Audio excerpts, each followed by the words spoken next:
O Ressala Rio de Janeiro tem o enorme prazer de conversar com Euclides Vasconcelos. Ele é professor de História, historiador, mestrando em Ciências Militares pela Escola de Comando Militar do Exército e também foi meu colega na pós-graduação de Geopolítica Contemporânea. Tudo bem, Euclides? Que bom que você topou falar com a gente. Tudo bem, Melina. Eu agradeço demais o convite. É uma honra estar aqui, é uma honra conversar com vocês. Como se apresentou, sou mestrando em Ciências Militares na Escola de Comando Militar do Exército. Um disclaimer que eu sempre faço aonde eu vou é que as minhas opiniões, análises, interpretações são exclusivamente minhas, não refletindo nenhuma das instituições por onde eu passei ou estou. Que bom, porque a gente está interessado na sua análise geopolítica mesmo. Vamos lá. Começo te perguntando quais são as reais condições militares de cada lado, do Irã e dos Estados Unidos. Olha, Melina, se a gente fala desse conflito, né, dessa guerra que não é no Irã, ela é uma guerra contra o Irã. Eu sempre faço questão de destacar isso, porque a gente Muito costuma importante. falar a guerra do Vietnã, a guerra da Coreia, e fica em abstrato quem é o agressor, quem é o agredido. Né? Foi uma guerra contra o Vietnã, foi uma guerra contra a Coreia, assim como essa é uma guerra contra o Irã. Se a gente quiser discutir as reais capacidades e potencialidades dos lados nesse conflito, a gente não pode ignorar dois fatores. O primeiro deles é que o Irã luta uma guerra defensiva. O Irã foi atacado, o Irã tem todo o direito de se defender. E a defesa do Irã, ela vem seguindo uma lógica de guerra simétrica, uma luta contra um poder militar inegavelmente mais poderoso, mas cujo poder não necessariamente se reflete ou significa automaticamente uma vitória avassaladora. A gente viu o que foi esse mês de conflito contra o Irã. O Irã mobilizando muito bem a sua vantagem geográfica, mobilizando muito bem também sua capacidade de transformar esse conflito num conflito muito custoso. Então, ele luta uma guerra contra um inimigo militarmente mais poderoso, se a gente pensa essa aliança Estados Unidos e Israel, de fato é, mas essa superioridade militar não é, primeiro, absoluta, porque o Irã também é militarmente bastante poderoso e capaz de causar danos, de fazer sofrer, especialmente Israel, que está mais próximo ali, mas também de causar desgastes contra as capacidades dos Estados Unidos, mas conseguiu também mobilizar o fato de que, tendo o controle, o acesso ao famoso Estreito de Hormuz, que está em todas as manchetes no último mês, ele conseguiu transformar essa guerra de uma guerra regional em uma guerra com consequências globais. O preço do petróleo quase dobrou em um mês. Esse é o principal dado que a gente pode observar aqui. Então, isso fez com que os efeitos desse conflito fossem sentidos na Europa, fossem sentidos na Ásia, fossem sentidos aqui na América, todo o continente americano. Então, o Irã conseguiu mobilizar muito bem e somar a sua capacidade militar, que não é desprezível, com o fato de que a geografia lhe dava uma vantagem de transformar essa numa guerra muito mais custosa do que qualquer outra que os Estados Unidos e Israel lutaram nos últimos anos. Muito interessante essa sua primeira resposta. É uma agressão israelense-americana, né? Não é a guerra do Irã. Eu queria perguntar para você a respeito do uso de mísseis balísticos e drones pelo Irã, se isso é uma mudança estrutural no equilíbrio militar ali da região. Sem dúvida nenhuma. Né? O elemento drone já não é mais uma novidade nos conflitos. A guerra na Ucrânia é um exemplo disso e até antes a gente já viu outras manifestações, outros usos dessa tecnologia no campo de batalha.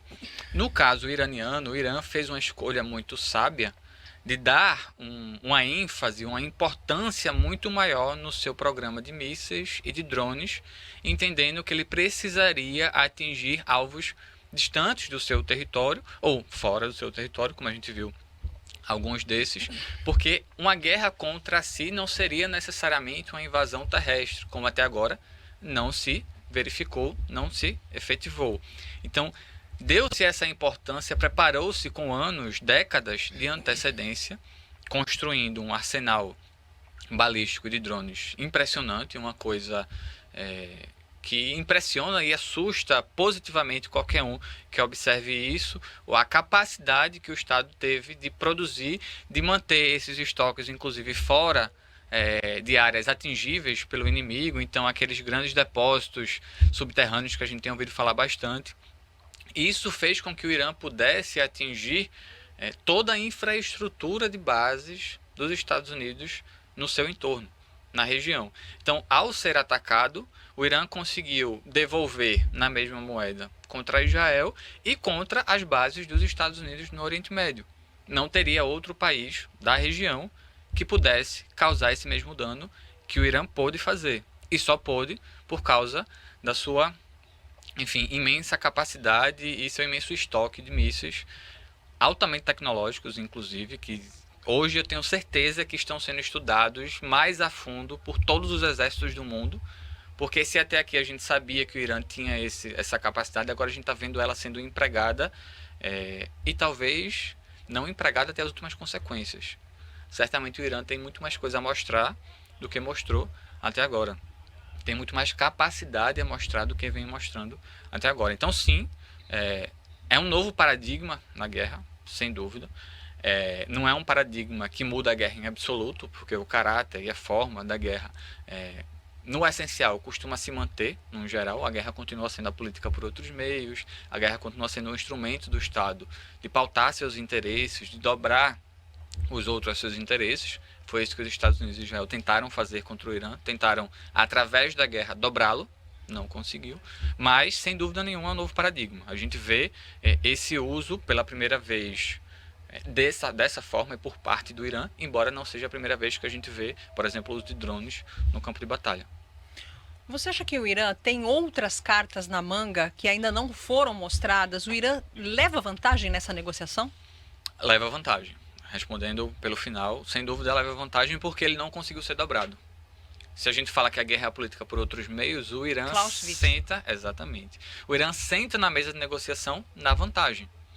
Senta na mesa de negociação dizendo, olha, eu tenho condições de esticar essa guerra por mais tempo.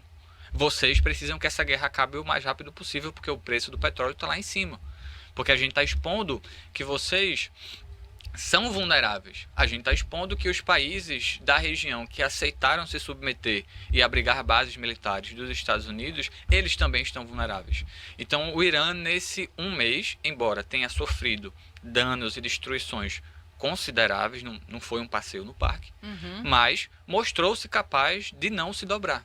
Né? Mostrou ao mundo que não seria fácil de ser derrotado. Isso, na hora da mesa de negociação, é o que define muita coisa. É basicamente chegar para você e dizer, Melina, se você quiser continuar essa guerra, a gente pode continuar. Mas eu sei que você precisa que ela acabe o mais rápido possível, mesmo que você saia cantando vitória, que é o que está acontecendo agora. Mas tudo bem se você cantar vitória. O que interessa é, se precisar, eu posso arrastar e arrastar. Porque o caráter dessa guerra também é muito específico. O Irã, quanto mais tempo passa, mais vantagem ele tem. Para Israel, por exemplo, Israel precisa de guerras rápidas. Né? Quando ele luta só, ele precisa de guerras rápidas e que ele resolva o principal, se possível, num único golpe, porque é um país muito pequeno, com uma população muito pequena, com a economia que não pode ser mobilizada para a guerra 100% por muito tempo. Isso muda um pouco porque Israel entrou nessa com os Estados Unidos nas suas costas, né? Os Estados Unidos assumindo uma guerra que é uma guerra israelense. Tanto é que tenho conversado com algumas pessoas que eu consigo delinear um pouco quais seriam os objetivos iranianos na guerra. Eu consigo delinear um pouco quais seriam os objetivos israelenses na guerra. Quando eu tento delinear quais seriam os objetivos políticos dos Estados Unidos nessa guerra, aí fica mais difícil. Porque, para mim, me parece que os Estados Unidos foram arrastados, foram pautados, nesse caso, por Israel, que há muito tempo tenta criar uma guerra regional ali no Oriente Médio. Israel Netanyahu, né? Eu sinto que ele precisa dessa guerra por motivos eleitorais, né? Eu queria que você falasse um pouquinho a respeito disso. Por que Netanyahu precisa da guerra contra o Irã e também o sul do Líbano? Sim. Netanyahu, ele é um senhor da guerra, como há muito tempo a gente não viu na política mundial. A gente poderia compará-lo, tem um amigo meu, Ricardo Leães, talvez você conheça ele inclusive, vale a pena, muito bom, professor de Relações Internacionais, que ele sempre fala que Netanyahu é um tipo de político como hoje a gente não vê, que é um tipo de político muito parecido com aquelas gerações de políticos pós-guerra. Extremamente hábil no que faz, consegue se manter no poder há muito tempo, e há muito tempo se fala sobre a possibilidade dele cair, mas ele consegue se sustentar, entre outras coisas, mobilizando o tema militar, a guerra, como forma de manter o controle político sobre Israel. Né? Por mais que tenha aqui e ali alguma oposição dentro de Israel, nenhuma dessas oposições é relevante o suficiente para conseguir suplantá-lo e, o mais importante, nenhuma dessas oposições é contra, por exemplo, a guerra contra o Irã. É meio assustador quando a gente vai olhar as pesquisas de opinião dentro de Israel e ver que, tanto na política institucional quanto na sociedade, o apoio à guerra contra o Irã é quase que hegemônico. Então ele consegue mobilizar isso muito bem, consegue manter Israel num estado de guerra permanente para se colocar como o único que consegue conduzir e, entre aspas, unificar o país nesse cenário. Então, a guerra contra o povo palestino, o genocídio contra o povo palestino intensificado a partir de 2023 lá em Gaza, a gente acompanhou tudo. Agora a gente está vendo a situação no Líbano, mas o Líbano também foi uma pauta das manchetes há pouco tempo atrás.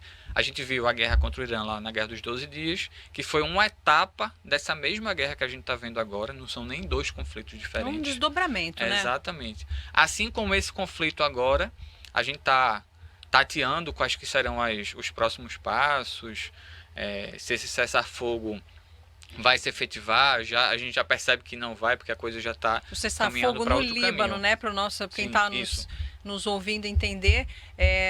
No dia anterior que a gente está gravando essa entrevista, o presidente Donald Trump anunciou um cessar-fogo de 10 dias, que ele combinou por telefone com o presidente libanês. E eu li pela mídia israelense que Netanyahu foi avisado só depois. Os ministros do gabinete de segurança do Netanyahu só foram avisados depois, não sabiam dessa ligação. Como é que você avalia isso? Netanyahu foi pego de surpresa? Ele pode ter sido pego de surpresa com a negociação nas suas costas, entre aspas, né?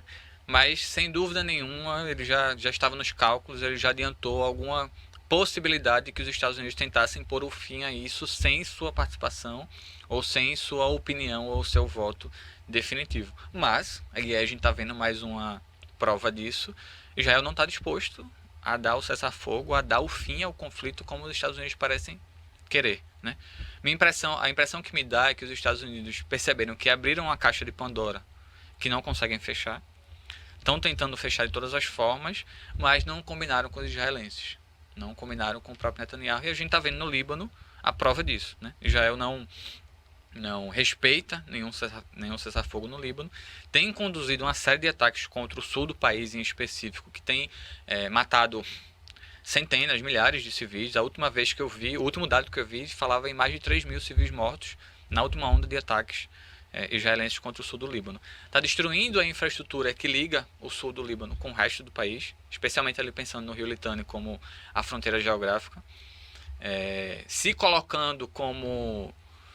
Isso é muito engraçado, né? Porque ataca, ocupa parte do território e usa o discurso da defesa preventiva. Ele não é uma força ocupante, nós não somos uma força ocupante, não somos uma força colonial, que é o caráter, de fato, é esse. Mas, na verdade, a gente está criando uma zona tampão ou qualquer sinônimo disso para dizer que a agressão e a ocupação do território de outro país é feito para garantir a sua defesa, quando na prática não é.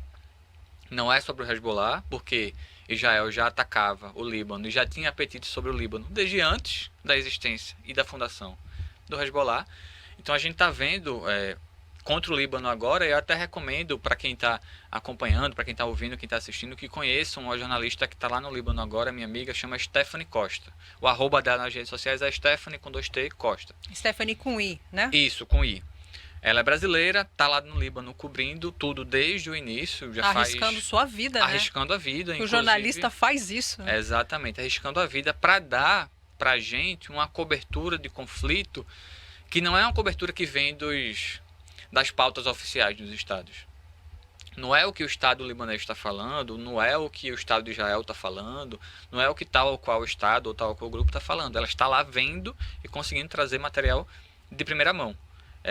Tenho conversado muito com ela, tenho trocado bastante ideia com ela. Eu tento fazer esse esforço de pegar quem está no lugar, acompanhar a mídia do lugar, acompanhar a mídia israelense, a mídia libanesa, a mídia iraniana, o que der para acompanhar, para pegar essas informações, porque, ao que tudo indica, as várias pessoas que disseram que Israel não ia parar em Gaza, não ia parar contra o povo palestino, estavam certos, e o próximo alvo israelense, em termos de conquista de território, anexação de território e toda a violência que vem agregada a isso, é o Líbano e o povo libanês.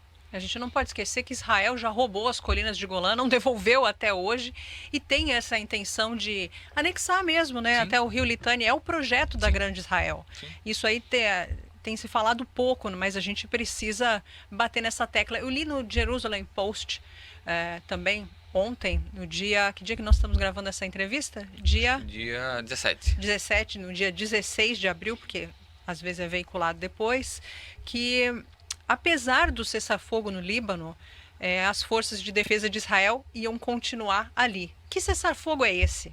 Exatamente. Que cessar-fogo é esse que não garante que uma força ocupante saia do território que está ocupado? Na verdade, acaba sendo um cessar-fogo que legitima a ocupação. Porque se não demanda, não exige e não coloca em prática a desocupação daquele território, você está dizendo, tá, estamos dispostos a fazer essa paz, a paz dos cemitérios, sem que você ceda o que você tomou. Então, na prática, acaba sendo uma legitimação, um reconhecimento informal daquele status. E a gente está vendo que de reconhecimento em reconhecimento Israel tem conseguido, você mencionou as colinas de Golã, aproveitou a queda de Assad e anexou o que faltava. E atacou a Síria, garantiu a destruição do que restava de poder militar do Estado sírio para impedir que qualquer governo posterior a Assad ali representasse uma ameaça futura. Faz o que faz contra o Líbano, entre outras coisas, porque o Estado libanês e o exército libanês, por uma série de razões, não tem capacidade ou não quer fazer frente a Israel. E quem sobra para proteger o povo libanês? O Hezbollah. O Hezbollah. E o Hezbollah tem condições de proteger o sul do Líbano e o Líbano? O Líbano corre o risco de perder a sua territorialidade? Se a gente falar formalmente, é possível que, melhor dizendo, não é impossível que em algum momento o Estado libanês reconheça isso. Mas isso na prática, no mundo real, no solo, não vai ser facilmente garantido para Israel. Né? O nível de capacidade do Hezbollah a gente só vai conseguir ver quando a coisa estiver em curso. Mas já tem demonstrado, já demonstrou mais de uma vez, que consegue sim fazer frente, dar trabalho, incomodar, acossar permanentemente a ocupação. Porque esses grupos, como o Hezbollah, por exemplo, são grupos que até desenvolveram alguma capacidade de guerra regular, se a gente pensar no Hezbollah e na atuação dele na Guerra Civil Síria.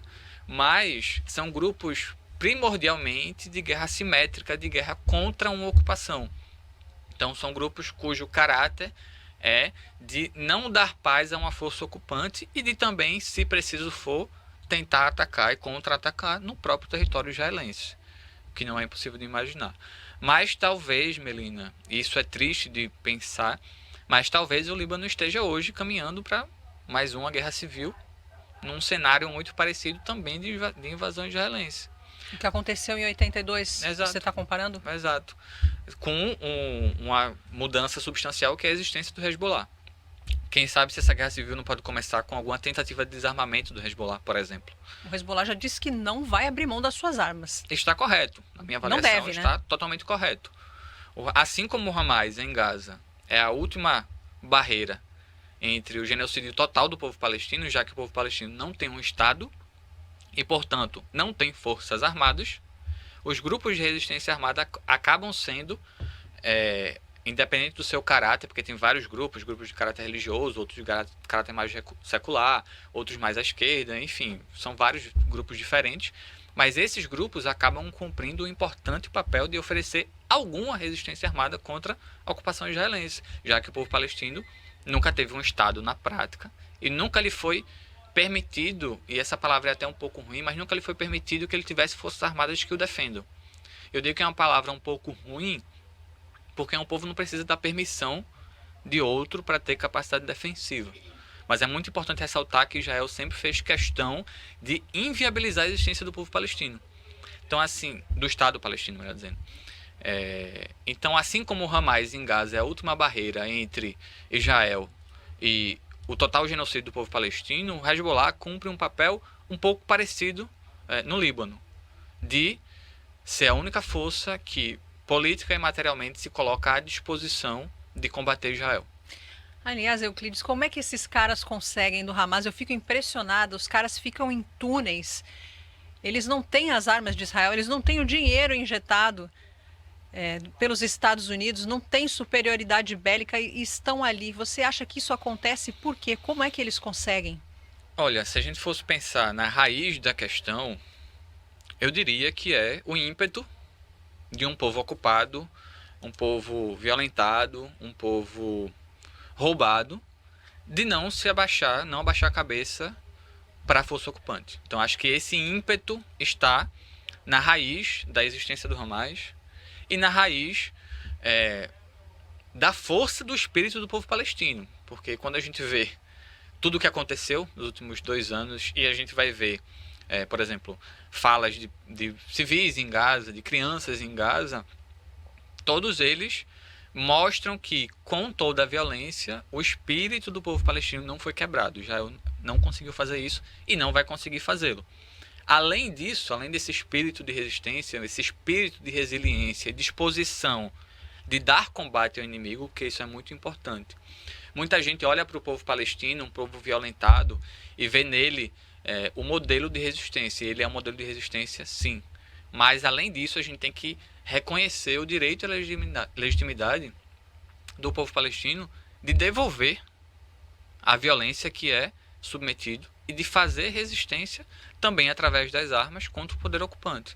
Então, o Hamas, nos últimos anos, nas últimas décadas, e aí tem uma longa trajetória de fundação, de crescimento do Hamas contra outras organizações palestinas que não dá para aprofundar aqui agora, mas em termos de preparação, essa rede de túneis que você mencionou é um negócio extremamente impressionante, que eu fico me perguntando várias e várias vezes se tem alguém ali que tenha uma plena noção do quanto de túnel tem debaixo de Gaza. Talvez nem a liderança do Hamas saiba disso mais, né?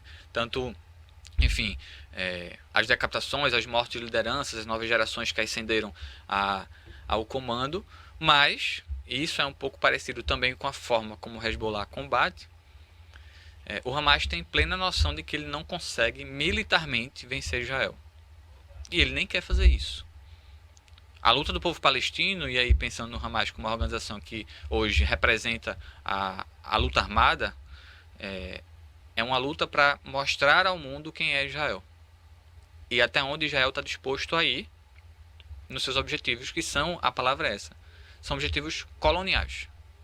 Tais como a gente viu a França na Argélia, tais como a gente viu a França no Vietnã, depois dos Estados Unidos no Vietnã, como a gente viu a Europa fazer com a América, com a Ásia e com a África. Então, eu sempre falo isso em todos os lugares que eu passo, que tem várias coisas que para mim são posições de princípio. Entre elas está a total e restrita solidariedade ao povo palestino e nas formas que o povo palestino escolhe para garantir sua existência. Porque a gente está falando de um povo que luta só para existir. Não é nem nada além disso. Então, eu, infelizmente, não tenho um exército para colocar à disposição do povo palestino. Então, não sou eu que vou ficar escolhendo tal ou qual organização, qual é o caráter dessa luta. Resta a mim e a todos os outros que são solidários fazer a propaganda e defender que o povo palestino tem o direito de se defender e Israel não tem esse direito, porque Israel é o agressor. Exatamente, a nossa arma, na verdade, é a palavra, é a informação, né? Usar o nosso trabalho para que o grande público entenda e não fique nas mãos, né, de grupos como as televisões, não vou dizer o nome, né, porque vai que me processam depois, que a gente sabe que cumprem a agenda americana, a agenda americana / israelense. Cara, eu digo que, no geral, a mídia brasileira, a mídia hegemônica, esses grandes conglomerados de mídia, eles são mais pró-Israel do que a mídia americana e até que é a israelense. Eu sempre digo isso. Tem alguns jornais em Israel que você consegue consultar e ter acesso a várias informações e denúncias que nunca vão chegar aqui se não for por iniciativas como essa, de tentativa de fazer uma comunicação contra-hegemônica, anti-imperialista, de mostrar posições diferentes, mostrar não outros lados, nesse sentido meio abstrato, mas mostrar coisas que estão acontecendo e que não nos seriam mostradas por esses grandes grupos. Exatamente. Bom, Euclides, queria conversar com você a respeito da negociação. Aliás, a última foi um fiasco, né? No último fim de semana passado, desde essa entrevista. Você acredita que Irã e Estados Unidos vão chegar a um acordo, já que os Estados Unidos querem tudo, né? O Irã propôs 5 anos sem enriquecer urânio, eles querem 10. Vai ter um ponto de encontro? Isso é muito curioso, porque quem quebrou o acordo nuclear Foram eles. foram eles. É bom a gente sempre lembrar isso. Quem rompeu o acordo nuclear com o Irã foi os Estados Unidos, não foi o Irã. E quem mais de uma vez atacou o Irã durante negociações também foi os Estados Unidos. Então, os Estados Unidos têm mostrado até aqui que eles não estão interessados em negociar. Quando pedem uma negociação, parece ser muito mais uma questão de ganhar tempo para se preparar para algo. Nesse momento, pode ser que seja um pouco diferente, porque eles decidiram ir para o tudo ou nada, decidiram começar essa guerra, achando que seria a guerra que destruiria o Estado iraniano. Mostrou-se que não, e agora eles estão em uma posição de negociação mais fraca.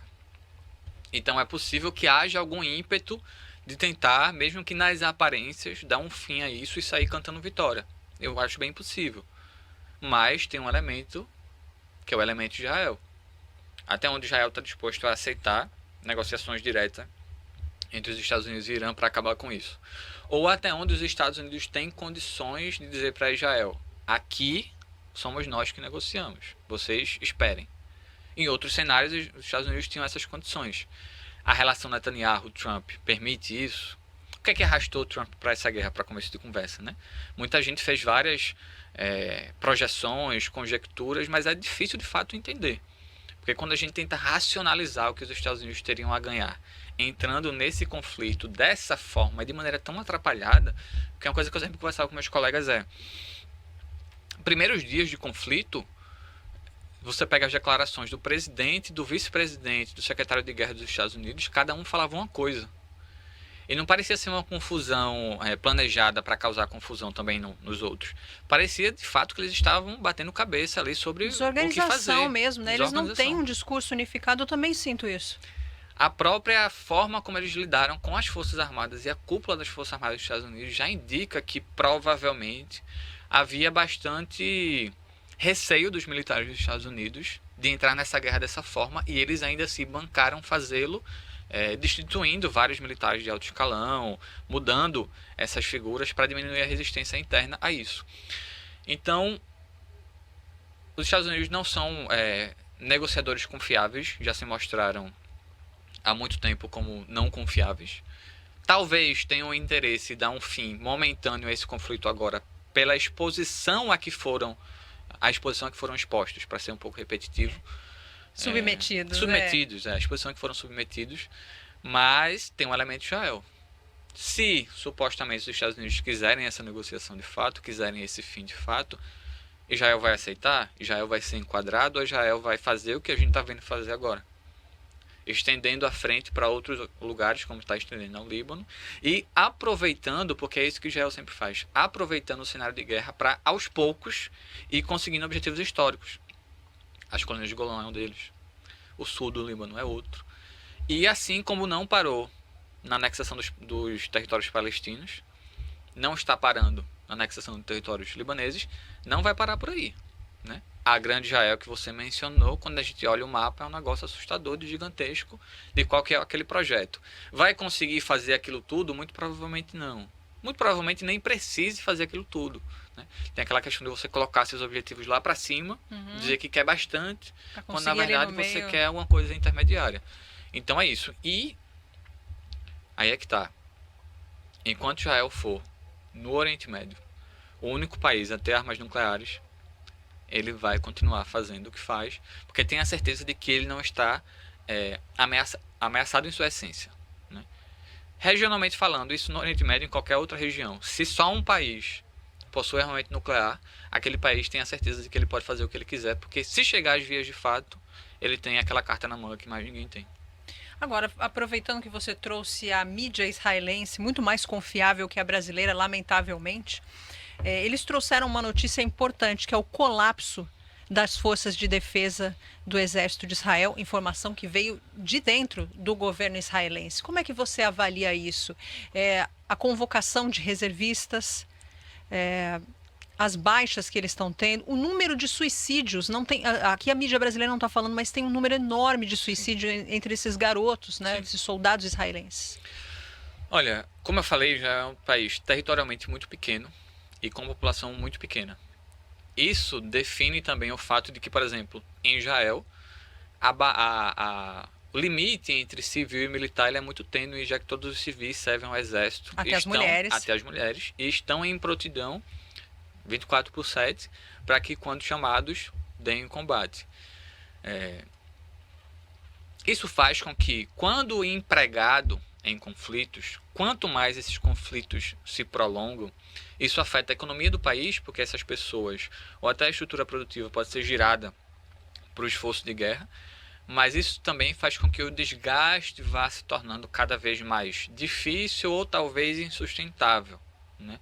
Então Israel já vem, pelo menos se a gente considerar 2023 como o marco mais recente da coisa, Israel vem há 3 anos num esforço de guerra permanente, que foi contra os palestinos de Gaza e da Cisjordânia, contra o Líbano, contra a Síria, contra o Irã, embora não tenha empregado tropas contra o Irã, no caráter é um pouco diferente, mas isso cobra preços, isso aumenta a insatisfação com o governo, isso aumenta o suicídio. Eu acho que é um índice impressionante para a gente observar, né, como essas pessoas foram colocadas ali e fizeram coisas, ouviram coisas que não conseguiram sustentar depois que saíram de lá. Se vai colapsar a ponto de mudar a balança dentro de Israel, não sei, a gente tem que observar com mais atenção. Mas acaba sendo fonte de informações valiosas para a gente. Quando a gente vai pegar os levantamentos da mídia israelense sobre essas situações com os soldados, com os militares no geral, isso expõe para a gente muita coisa que acontecia nesses territórios ocupados que a gente não saberia, né? Então, a extrema violência, o uso de violência sexual como arma de guerra, que Israel faz isso contra os palestinos de maneira sistemática. A gente acabou de ver o caso que parou Israel dos soldados israelenses que violentaram sexualmente um prisioneiro palestino. Parte considerável da sociedade israelense se mobilizou em defesa desses soldados. A militar de alto escalão que vazou a situação para a imprensa foi demitida por isso. E ela vazou porque, se fosse abordado só internamente, não ia dar em nada. Foi demitida por isso. E no fim das contas, esses soldados foram inocentados. Ou melhor dizendo, a denúncia acho que foi arquivada, se eu não me esqueço. E olha que nesse caso tem vídeo. Isso foi registrado em vídeo. Esse vídeo circulou o mundo inteiro. Um vídeo extremamente pesado. Imagino que a gente não viu, né? Imagino que a gente não viu.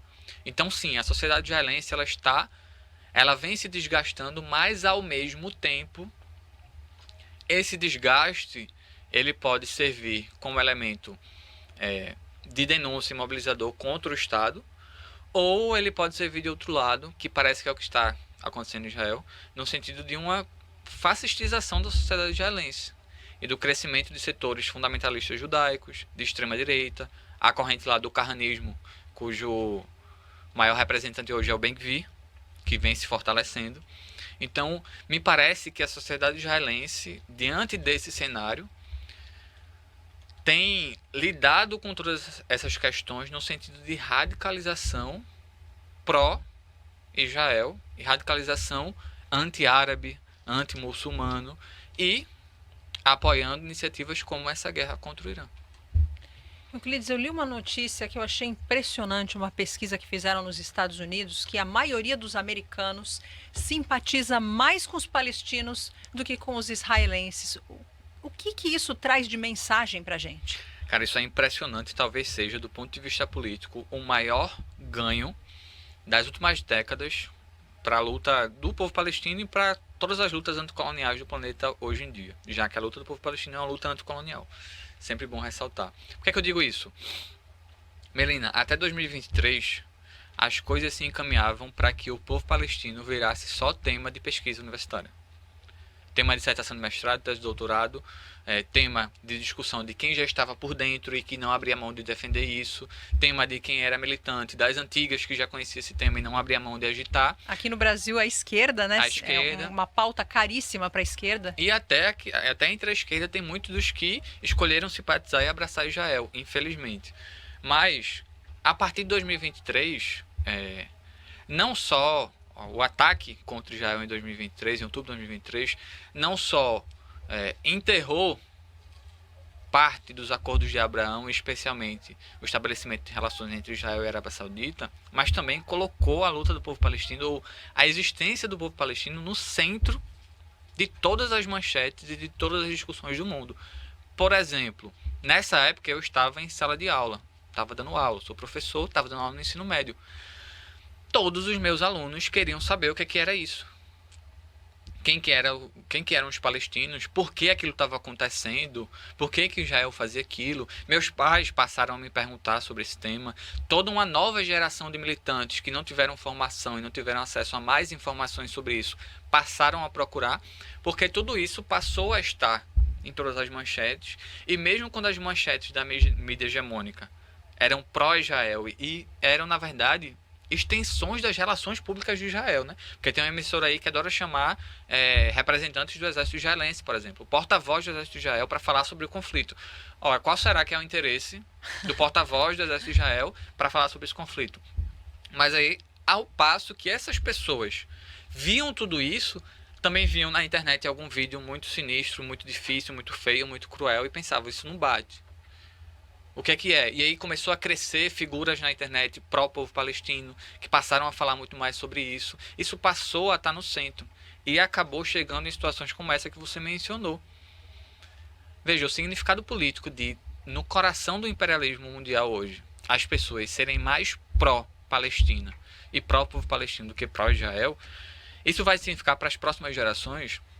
Primeiro, para essa geração, é a formação de novas lideranças, novos militantes, novas figuras que estarão em diversos espaços, que não vão aceitar ou se somar ao lobby israelense nos Estados Unidos, como até aqui acontecia.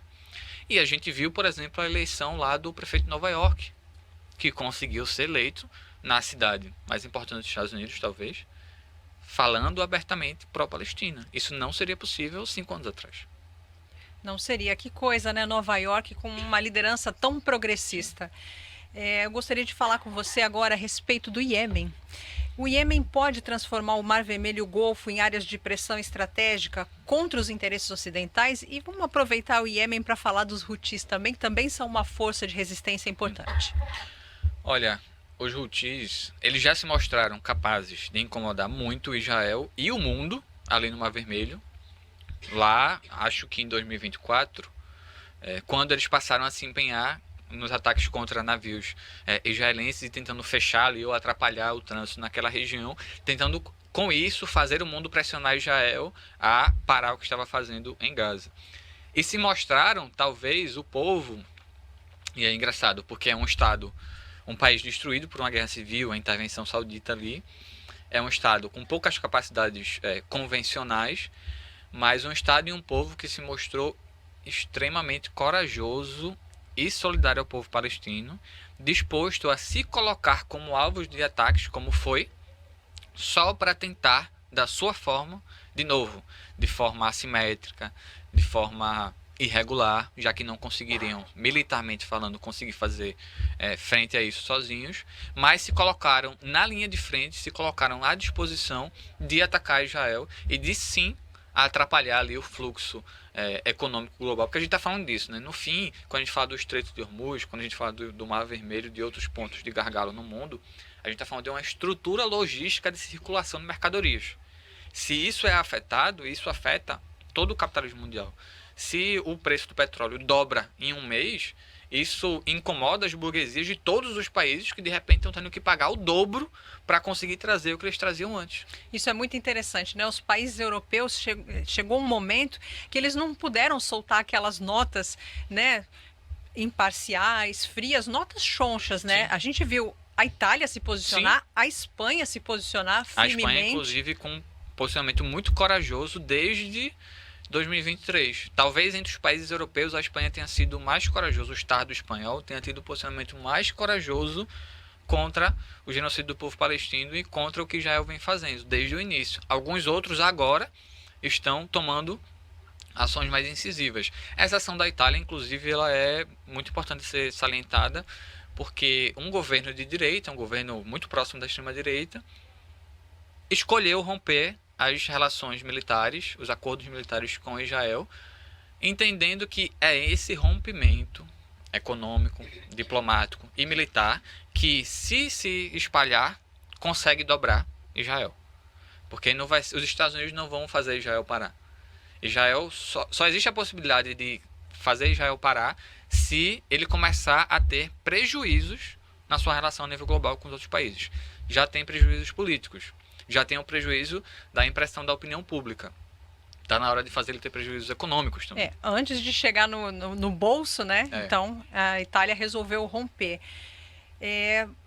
Falar um pouco de bom humor, né? O governo iraniano tem soltado alguns memes. Muito bom, muito bom. Muito bons. Queria que você falasse do último meme do presidente Donald Trump sendo mandado para o inferno. Muito bom. Eu falei esses dias que quando essa guerra acabar, a gente precisa providenciar uma coletânea dos melhores memes e pôsteres que o governo iraniano tem postado. E assim, eu tô tendo que seguir no Twitter, por exemplo, eu tô tendo que seguir todas as páginas de todas as embaixadas do Irã. Porque eu acho que em algum momento alguém começou em alguma embaixada e as outras começaram, eu também quero. Que boa ideia. Tá genial, tá genial. Vários memes muito sagazes, engraçados e aí, novamente, entra naquela questão da opinião pública. Todos esses memes, eles têm conquistado, assim, sei lá, centenas de milhares de curtidas, de compartilhamentos. O alcance está gigantesco porque, na batalha da opinião pública, o Irã também sai na frente nesse caso.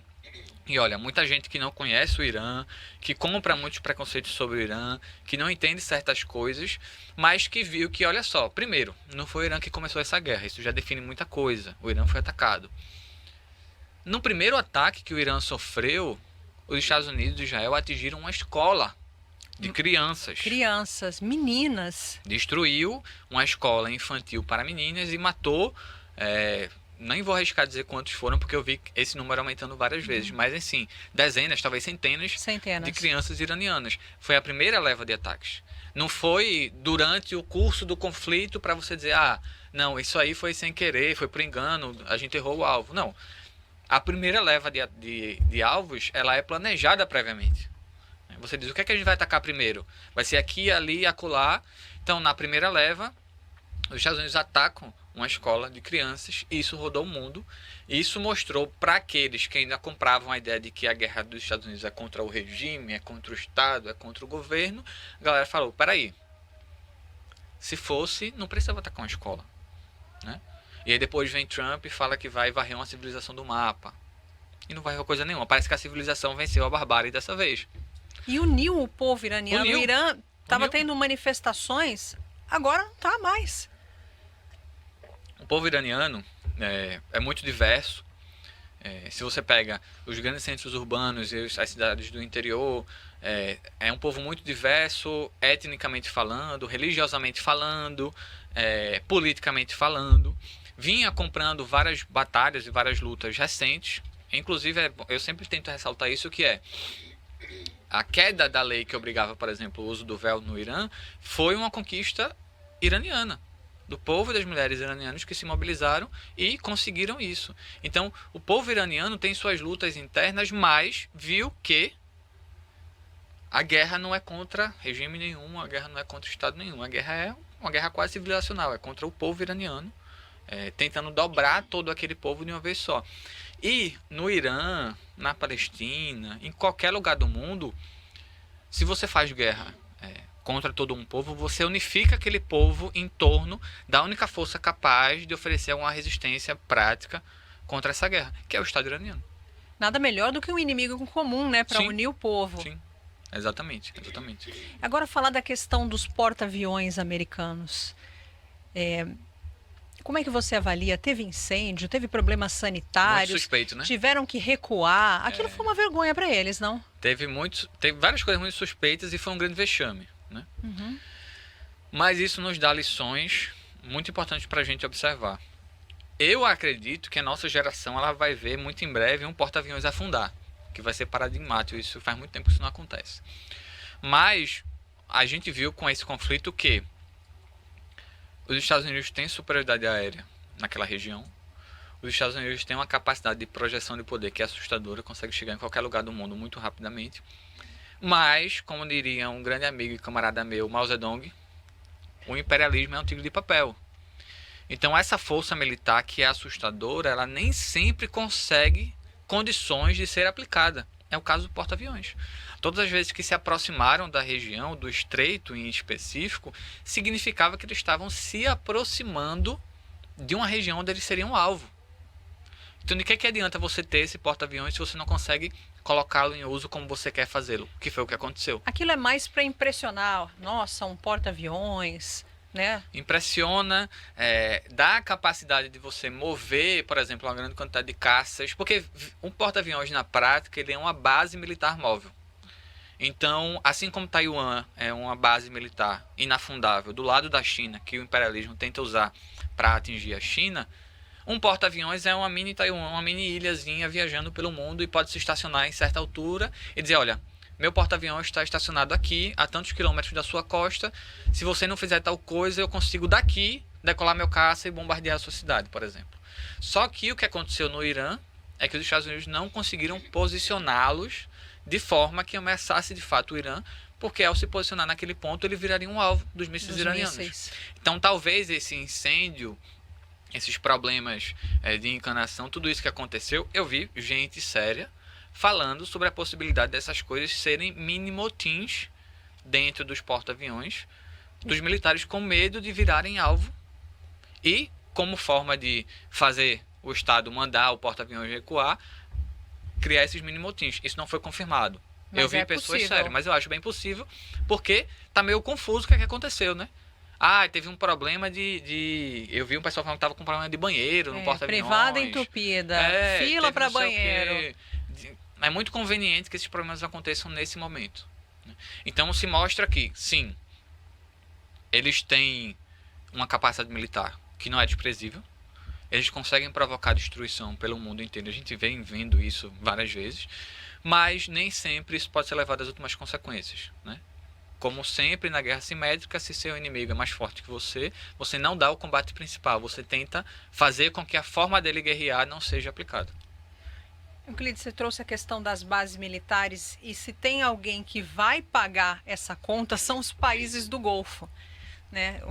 Eles achavam que ter bases militares americanas traria estabilidade e trouxe exatamente o contrário. Você acha que essas bases militares elas vão ser reativadas ou os países do Golfo vão preferir não ceder esse espaço mais?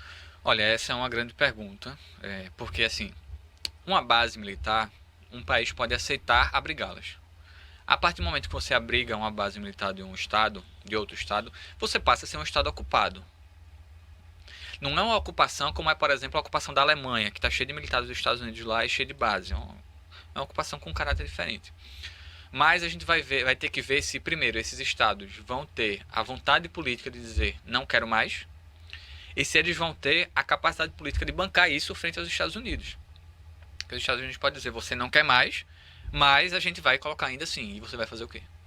Então isso pode variar de país para país, mas uma coisa muito interessante é que isso expôs aos países da região, às suas populações, aos seus governos, que na maioria das vezes eram governos subservientes aos Estados Unidos, que defendiam interesses estadunidenses na região, que eram muito próximos de Israel, inclusive alguns deles.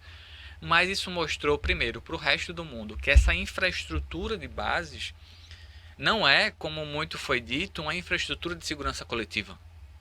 É uma ocupação militar que serve ao interesse dos Estados Unidos. Isso reverberou na Coreia do Sul, na retirada lá dos sistemas de mísseis antiaéreos sul-coreanos para enviar para Israel. Isso criou uma mini rusga entre os Estados Unidos e o governo sul-coreano, porque os Estados Unidos disse, a gente vai tirar nossos sistemas de mísseis antiaéreos aí para enviar para Israel, porque a gente está precisando. O governo sul-coreano foi a público e falou que foi contra, mas não pôde fazer nada.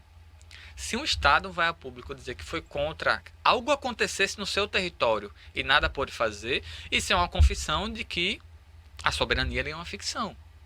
De que essa infraestrutura, por exemplo, na Coreia do Sul, não é para proteger a Coreia do Sul da Coreia do Norte. É para quando os Estados Unidos quiserem fazer algo contra a Coreia do Norte, ter uma base lá. E quando os Estados Unidos quiser tirar dali e colocar em outro lugar, ele vai fazer. E se tem alguém com quem os Estados Unidos não podem mexer, é com a Coreia do Norte, né? Exato. Eles não podem usar a desculpa das armas nucleares na Coreia do Norte, porque na Coreia do Norte existem armas nucleares. Quando não existe, eles usam essa desculpa em qualquer lugar. É contra o Irã, é contra a Líbia, é contra Deus e o mundo. Mas se o país passa a ter esse tipo de armamento, aí essa desculpa não vale mais. E o Kim Jong-un já veio a público para defender o Irã, dizer que está ao lado do Irã. Isso é muito importante. Sim, sim. É importante porque mostra que existe, de maneira mais ou menos articulada, a depender do caso, mas existem iniciativas de se contrapor a essa estrutura do pós-guerra que colocou o mundo inteiro debaixo de uma... posicionou o mundo inteiro na base da pirâmide e em cima estão os Estados Unidos. Esse é o sistema do pós-guerra. Esse sistema já está em colapso, ou melhor dizendo, já está em convulsão. A guerra na Ucrânia é um exemplo disso. A Rússia se opondo à OTAN é um exemplo disso. A ascensão chinesa é um exemplo disso. A guerra econômica dos Estados Unidos contra a China é um exemplo disso.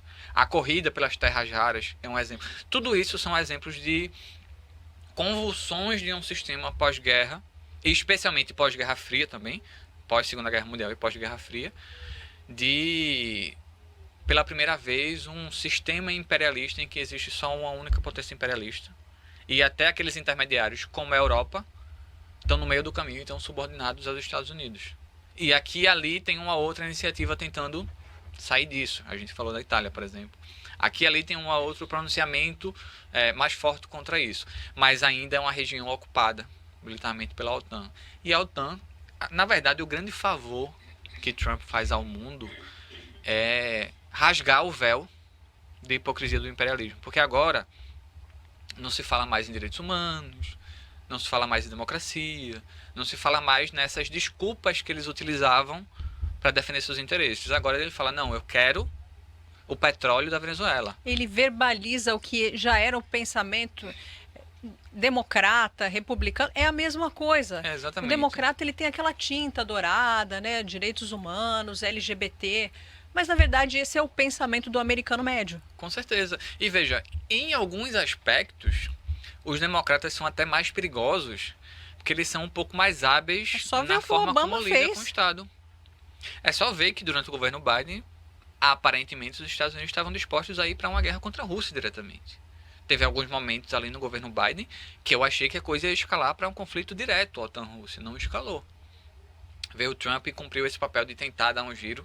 É porque o Trump ele tem esse fascínio pelo Putin, né? Tem. Ele cumpre um papel ali para a burguesia estadunidense, ele cumpre um papel de tentar reordenar a coisa, porque eles já observaram que o grande perigo é a China.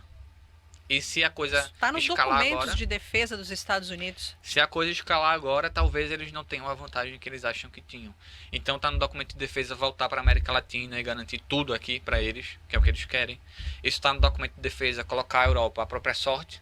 Isso é muito bom para a Europa aprender bastante coisa também. Sim, bem feito. Que comprou o discurso de segurança coletiva e de que o Ocidente é uma coisa só, e de repente, de uma hora para outra, os Estados Unidos falam, não é uma coisa só.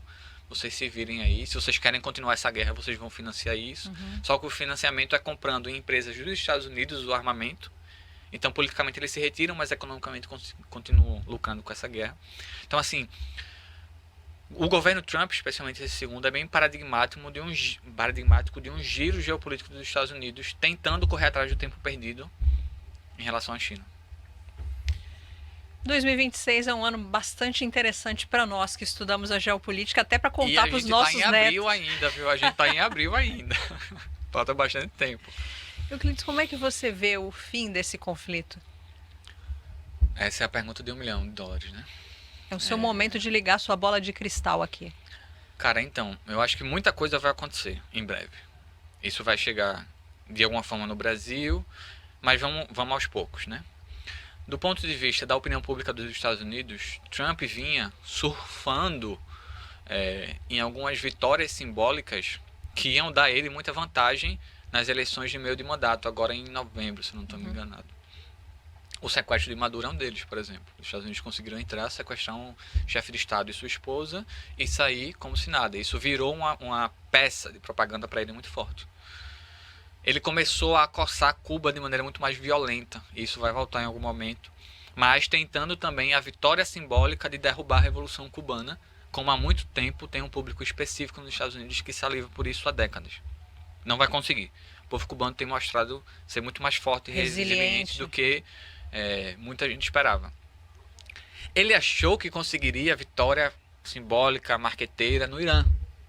Achou que ia conseguir, num golpe rápido, atingir algum grande objetivo político que pudesse apresentar como, olha como a gente mais uma vez conseguiu defender os interesses dos Estados Unidos. Não conseguiu lá. Se eu puder dar um palpite, os Estados Unidos vão tentar de todas as formas, vão tentar, não sei se vão conseguir, se retirar cantando vitória dessa guerra. E aí tem que combinar com os israelenses, talvez eles não consigam fazer isso. Mas eles vão tentar se retirar cantando alguma vitória. E vão, muito em breve, talvez redobrar o discurso violento e a prática contra Cuba. Mas aí entra o elemento Rússia, que foi um estado que se mostrou solidário ao povo cubano e enviou os navios com petróleo como nenhum outro país ousou fazê-lo. E enviou e se demonstrou disposto a enviar mais, porque o povo cubano estava há 3 meses sem abastecimento de petróleo. Isso é importante de falar. Uma ilha minúscula do tamanho de Pernambuco, com a infraestrutura energética defasada, com vários problemas econômicos, de repente passa a ter cortado todo o seu abastecimento energético. Nenhum país do mundo, nenhum estado do mundo sobreviveria a isso. Euclides, eles estavam fazendo, os médicos fazendo cirurgias com lanterna de celular. Pois é. Se isso Nenhum não é estado, crime, nenhum país eu não sei o que sobreviveria a isso. é. Exatamente. Então, se os Estados Unidos conseguirem se retirar dessa lambança no Irã, eles vão buscar alguma outra vitória simbólica antes das eleições de meio de mandato em novembro. Essa vitória simbólica pode ser em Cuba, podem tentar em Cuba, e aí é papel de todo anti-imperialista, de todo nacionalista, de todo socialista, de toda pessoa de esquerda, todo mundo minimamente contrário a essa hegemonia absoluta dos Estados Unidos, de ser contra isso. Porque eles não estão contra Cuba só porque Cuba é socialista. É porque Cuba é uma voz contra os Estados Unidos e que não se dobra. Isso significa que qualquer outro no nosso continente ou no mundo que quiser ser contra vai ter o mesmo destino. Mas além disso, tem um outro palpite que eu estou repetindo muito em vários lugares, que é: se eu pudesse apostar isso, eu apostaria, que é, à medida em que se aproximar as eleições no Brasil, o grande trunfo dos Estados Unidos para pautarem as eleições brasileiras vai ser a classificação das facções criminosas brasileiras como narcoterroristas. Fazer isso perto da eleição e fazer esse virar o grande tema da eleição. E se eles quiserem ir além e fazer alguma coisa como eles estavam fazendo no Caribe, daqueles bombardeios dos barquinhos dizendo que eram barcos de narcotraficantes, de narcoterroristas, eles acabaram de fechar um acordo militar com o Paraguai assustador, que o Paraguai vira uma grande base, é um status neocolonial. É um negócio que os militares dos Estados Unidos vão poder andar armados e fardados pelo Paraguai se cometerem crimes. Isso está escrito no acordo. Se cometer algum crime, eles vão ser julgados pela justiça dos Estados Unidos, não pelo Paraguai. Se alguém morrer em decorrência das ações dos Estados Unidos no Paraguai, isso não vai ser julgado. Está lá no acordo por escrito. E que se alguém quiser romper esse acordo, tem que avisar com 2 anos de antecedência. Está lá, nas cláusulas do acordo. O Paraguai faz fronteira com o Brasil. O Paraguai está ali na tríplice fronteira, que é uma região muito importante em termos de tráfico de armas, de tráfico de drogas. Então, tem uma desculpa perfeita para bombardear algum barco lá, a partir do Paraguai, por exemplo. Do outro lado está a Argentina, que é assim com os Estados Unidos agora, com Milei. Infelizmente. E fazer alguma ação espetacular e, em cima disso, dizer, olha, a gente está novamente na luta contra o narcoterrorismo, porque isso, essa luta contra, essa suposta luta contra narcotráfico e narcoterrorismo, que eu odeio esse termo, inclusive, não uso esse termo para definir facção criminosa brasileira, porque para mim a questão não é terrorismo, a questão é crime. Mas isso está no documento de segurança nacional do governo Trump. No começo do governo Trump, no começo de todos os governos, eles soltam um documento que mostra qual vai ser a grande pauta daquela administração. E ele fala, a gente vai dar um giro na Rússia, na Ucrânia, para se aproximar com a Rússia. A gente vai se preparar na América Latina para o conflito contra a China no futuro. Como é que vai se preparar na América Latina? Está lá por escrito. Vai utilizar a luta contra o narcotráfico como o vetor de intervenção nos países. E muito importante, quem estiver ouvindo essa entrevista, saber que tem um candidato da direita à presidência que falou a favor de chegar aqui, da gente ser invadido pela Baía de Guanabara. Você quer ser invadido? Você quer votar nesse tipo de sujeito? Exatamente. Tem que pensar, porque já que a mídia brasileira não está fazendo o seu trabalho, então cabe a nós, né, da mídia alternativa. Exatamente. A direita brasileira ela tem se mostrado, várias figuras diferentes têm se mostrado ansiosas para serem escolhidas como representante dos Estados Unidos no Brasil. Essa fala é uma delas. Aí vem o outro lá, o governador de Goiás, e o governador de Goiás, que estabeleceu um acordo com os Estados Unidos para oferecer as terras raras em Goiás. Inconstitucional, inclusive, porque esse tipo de acordo tem que ser feito pelo governo federal. Não e por um nem tinha estado. que ser feito, e não por um estado. Mas então assim, tá todo mundo na corrida para ver quem vai ser escolhido, quem vai cair nas graças do grande irmão do norte que está sobre nossas cabeças. Então assim, o Brasil vai em breve ver isso chegar às nossas portas de alguma forma. Pode não ser dessa forma que eu falei, isso é só um palpite, mas de alguma forma isso vai chegar a nós de maneira mais incisiva, e nesse momento vai ter muita gente aqui no Brasil que vai defender e vai apoiar isso. Isso é mais importante. E por isso iniciativas como essa, de ser uma mídia contra-hegemônica, alternativa, de mostrar as coisas, são importantes para esclarecer e levar informação a todos aqueles que já são contra esse tipo de ação e todos aqueles que ainda não estão muito familiarizados com esse discurso, com essas pautas, com essas questões, mas possuem um sentimento nacionalista que é muito presente no povo brasileiro, de um nacionalismo bom, em defesa do país e do povo, e que não pode ser capturado por essas figuras que tratam o nacionalismo como se fosse só usar a bandeira. É muito mais do que isso, porque você pode, como a gente já viu, figuras que usavam a bandeira, mas batiam continência para a bandeira dos Estados Unidos, por exemplo. Ou então se envolviam com a bandeira de Israel, que aí é uma aberração maior ainda. Pior ainda. Euclides, para a gente fechar aqui no nosso grande finale, quais são as lições que essa guerra contra o Irã traz para nós brasileiros? A primeira das lições é que a única forma de um país, de um Estado, defender seus interesses é tendo capacidade de se defender e de devolver agressões se for agredido. Então isso traz para mim em específico, que sou da área de defesa, estudo esse tipo de tema, mas para toda a sociedade brasileira, a necessidade de defender e debater as capacidades militares do Brasil, primeiro ponto. O desenvolvimento das capacidades militares do Brasil, que passa por outras questões, como, por exemplo, derrubar o novo teto de gastos e essa lógica de austeridade, que faz o Estado brasileiro gastar menos com o que interessa e mais com o que não interessa, que é dar dinheiro para quem já tem, mas debater e aprofundar as capacidades de defesa do Brasil. Isso traz também um debate político e ideológico muito importante, que é fortalecer um sentimento anti-imperialista em todos os setores da sociedade brasileira, forças armadas, políticos tradicionais. Esse aí não dá para esperar muita coisa não, mas aqui e ali tem um outro que ajuda, que está na luta junto com a gente. Mas entre os estudantes, entre os sindicatos, entre os movimentos sociais, fortalecer isso. E do ponto de vista de lições práticas, a maior de todas, porque tem várias, a maior de todas é: o imperialismo é um tigre de papel. Ele é muito poderoso, ele tem garras muito afiadas e muito bonitas de se mostrar, mas nem sempre ele consegue utilizá-las. Os Estados Unidos podem ser vencidos.